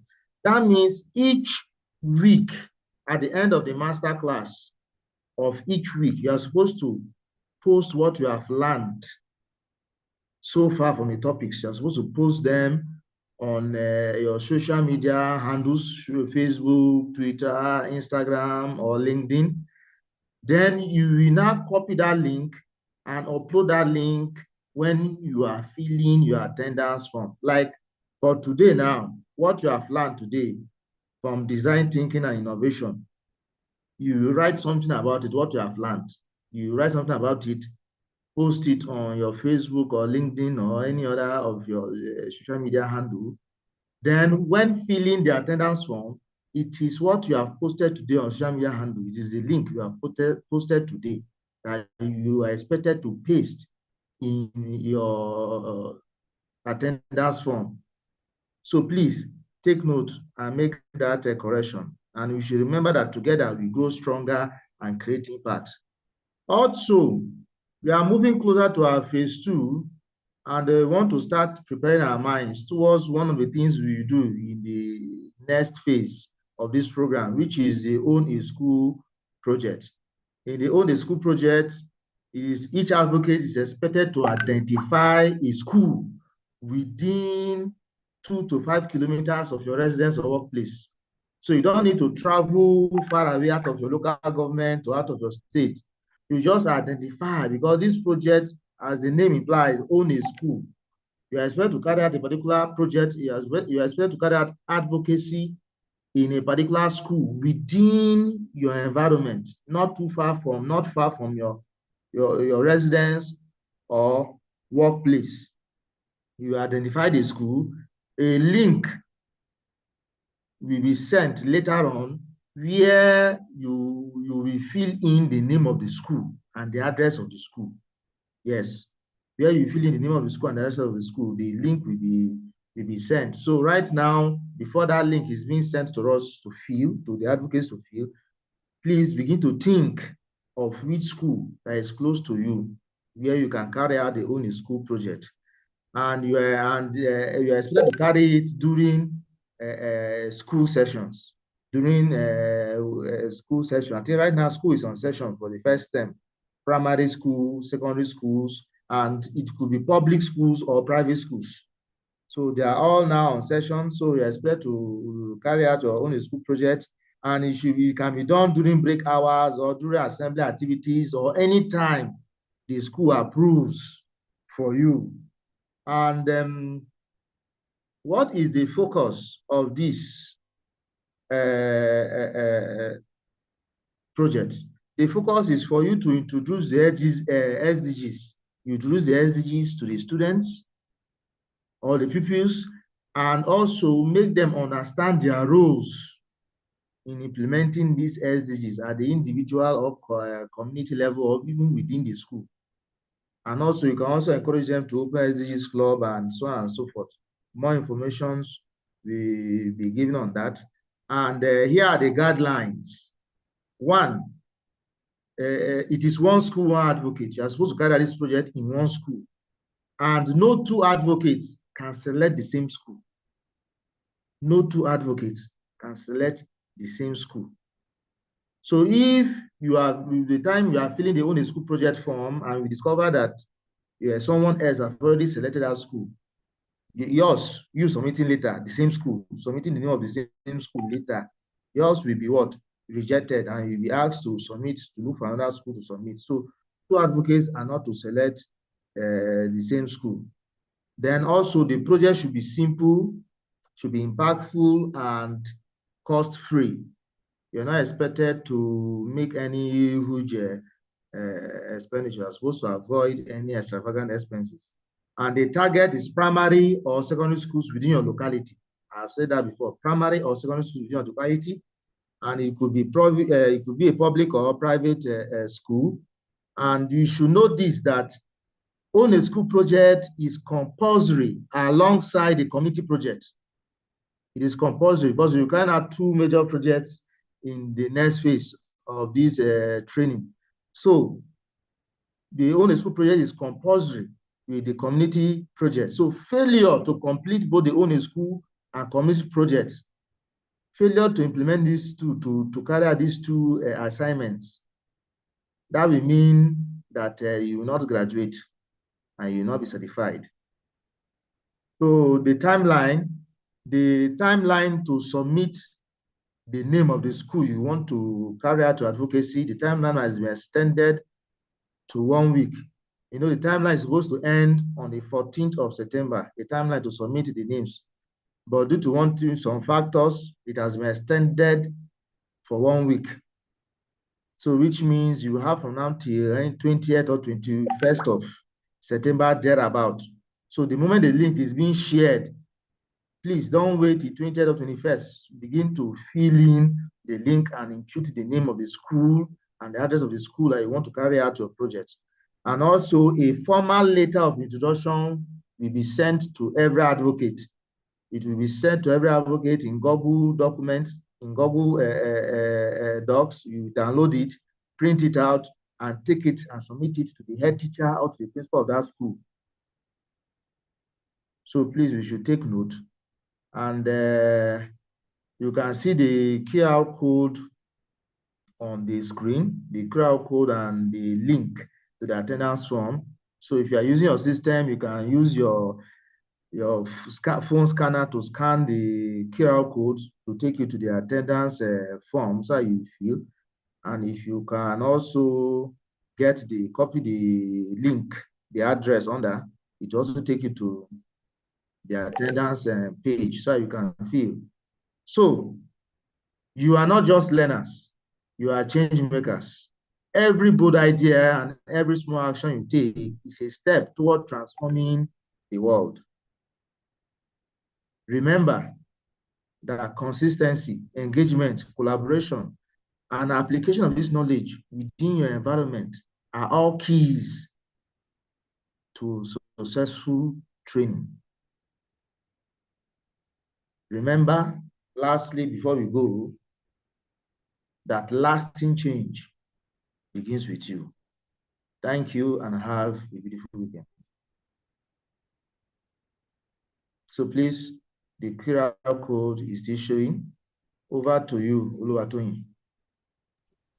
Thank you very much, Mr. Augustine, for the detailed information section. Yes, thank you so much. And I believe our participants followed through as well. Please, let's endeavor to, because this information forms a critical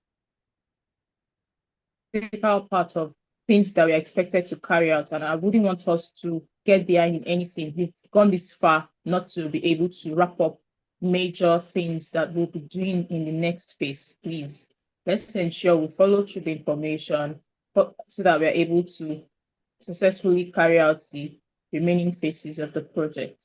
Thank you very much for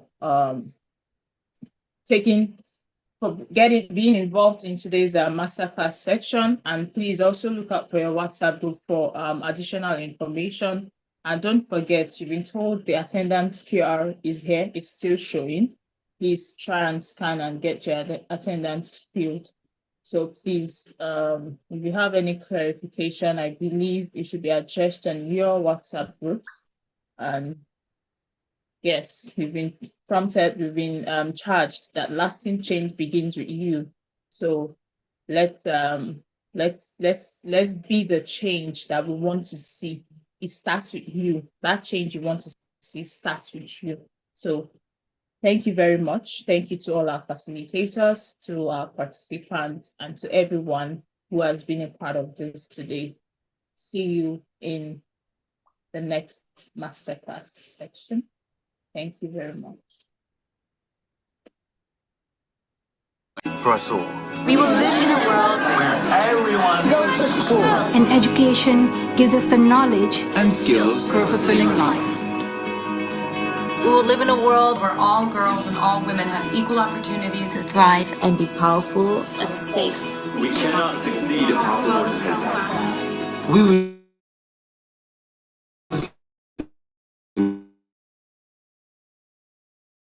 We will live in a world where there's sustainable energy for everyone. Heat, light, And power for the whole planet. without destroying the planet.